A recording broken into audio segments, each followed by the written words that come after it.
December 31st, 2020. Howie and I were on CNN and Fox for New Year's Eve.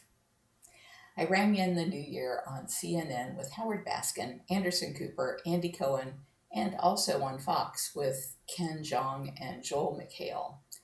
As for what the misconception was, I used the opening to say how Tiger King had misportrayed sanctuaries as being no different or better than zoos.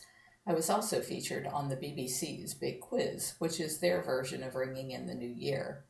These great hats were created by our enrichment committee, specifically Babs Riddle, Maureen Calderon, just for these festivities. We plan to auction them off at the sanctuary with a minimum bid of $500. The backdrop is a shower curtain, but that really doesn't capture how much went into being both on CNN and Fox on New Year's Eve. Fox had half a dozen Zoom calls with us, shipped 6 cases of equipment, and had that stuff running in my office for days leading up to the event. It caused so much heat in my office that I couldn't work in there. They had wanted helium balloons in front of this backdrop, so we had blown them up when they told us to, but deflated, so we had to scurry to do it again right before the show. Right up until 5 minutes from showtime, they were putzing around with a mic that wasn't working and my earpiece not working, so I could not hear or be heard. At the last minute, they decided to use my laptop for audio, but kept their DSL camera feed routed through my router for video. The quality was only marginally better than CNN just asking us to hop on a Zoom call.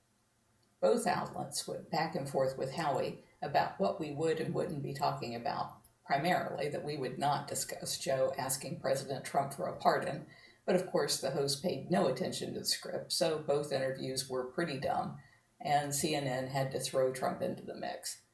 Howie said he just wouldn't comment about it. Meanwhile, the Fox host, McHale, kept making snide remarks, insinuating that I killed Don, so I turned it on them when they asked how Tiger King's popularity changed my life, to talk about how I can't tell when people rush up on me if they are hitmen or people wanting selfies. The media had such a party with the awkwardness that followed. If Fox wanted to focus on murder, I turned it right back on the men who tried to have me murdered.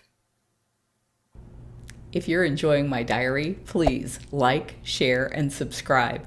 You can find other ways to connect to me over at bigcatrescue.org/Carole.Baskin.